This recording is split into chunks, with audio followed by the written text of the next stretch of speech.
अरे अरे जरा कान तो इधर करो, एक कहानी सुनानी है, एक जादूगरनी की। हाँ हाँ वही, जिसकी जेब में मैं रहता हूँ, मेरा घर है भाई ये। चलो तो फिर शुरू करते हैं ये किस्सा। तो ये है विलो। पहली नजर में तो सब यही कहते थे, अरे भागो चुड़ैल आ गई। भाई टेढ़ी सी टोपी, जंगल के बीच में धुआं उड़ाती झोपड़ी, तो जाहिर है कोई भी डर जाए। लेकिन असल बात तो कुछ और ही थी। मैं हूँ मर्ब, और ये जो इसकी जेब है ना, ये समझो मेरा दफ्तर है।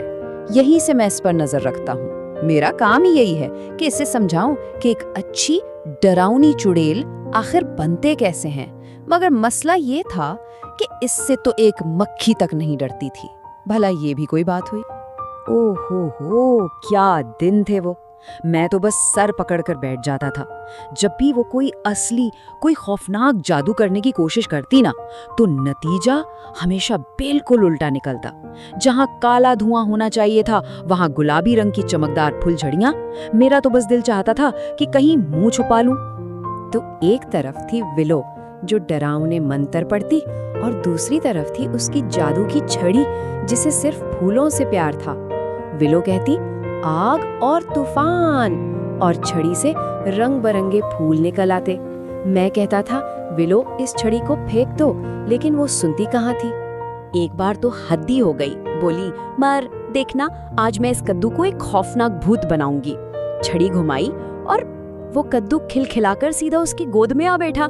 मैंने चीख कर कहा, विलो ये कद्दू है, कोई बिल्ली का बच्चा नहीं जो तुमसे प्यार जताए। खैर फिर गांव में सबसे डरावने जादू का मुकाबला आ गया। मैंने बहुत कहा मत जाओ, हमारी बेइज्जती होगी, लेकिन वो नहीं मानी। तो जनाब वो कांपते हुए स्टेज पर खड़ी थी और सारा गांव उसे देख रहा था।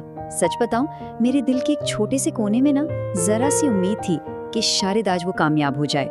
उसने आंखें बंद की, गहरी सांस ली और चिल्लाई, अंधेरे के साए जाहिर हो जाओ। और फिर एक धमाका हुआ, लेकिन खौफ का नहीं, खुशी का।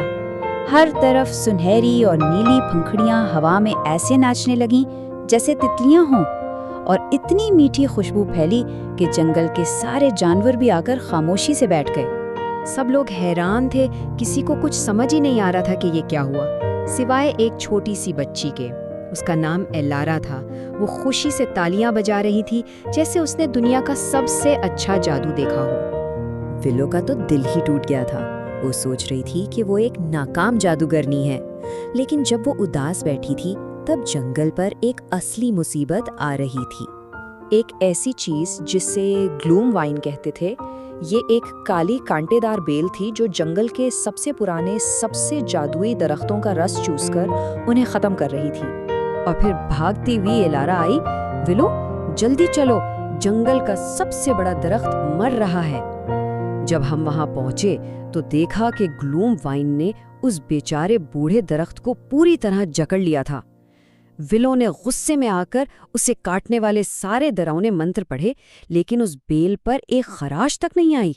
विलो बिल्कुल हार मानने ही वाली थी कि उसकी नजर अपनी छड़ी पर पड़ी। उसकी नोक पर एक छोटा सा फूल खिला हुआ था, और तब उसकी आंखों में एक चमक सी आई। उसे समझ आ गया था कि वो हमेशा गलत हथियार से लड़ रही थी। उसने डराने की कोशिश छोड़ दी। उसने आंखें बंद की और दरख्त के लिए गाना शुरू कर दिया, एक बहुत ही प्यारा नर्म सा गीत। उसकी छड़ी से रोशनी का एक फव्वारा निकला, और जहां जहां वो रोशनी इस काली बेल पर पड़ी, वो मुरझाकर मिट्टी में मिल गई, और उसकी जगह पर जगमगाते हुए नन्हे नन्हे फूल खिल उठे। हाँ, मेरी विलो ने कर दिखाया, उसने दरख्त को बचा लिया। गांव वालों ने ये सब अपनी आंखों से देखा। वो समझ गए कि असली ताकत डराने में नहीं, बल्कि जान बचाने में है। उन्होंने अपना मुकाबला ही बदल डाला। अब वो सबसे डरावने नहीं, बल्कि सबसे मेहरबान जादू का जश्न मनाते हैं। और विलो, उसे भी समझ आ गया था कि उसे डरावनी चुड़ैल बनने की कोई जरूरत नहीं। वो तो फूलों वाली जादूगरनी थी जो सबको महफूज महसूस कराती थी। और सच कहूँ ना, मुझे उसकी यही बात सबसे अच्छी लगती है। अच्छा एक बात बताओ, अगर ये जादू की छड़ी किसी के पास होती तो उससे कौन से फूल उगाए जाते? शायद ऐसे फूल जिनमें से हंसी की आवाज आती हो, या फिर ऐसे जो अंधेरे में सितारों की तरह चमकते हों। जरा सोचो तो सही। क्योंकि याद रखना, सबसे बड़ा जादू वो नहीं जो डराए या धमकाए। असली जादू तो वो होता है जो चीजों को बढ़ने में, खिलने में और खूबसूरत बनने में मदद करे। बिल्कुल विलो की तरह। अपने जैसा होना ही तो सबसे बड़ा जादू है।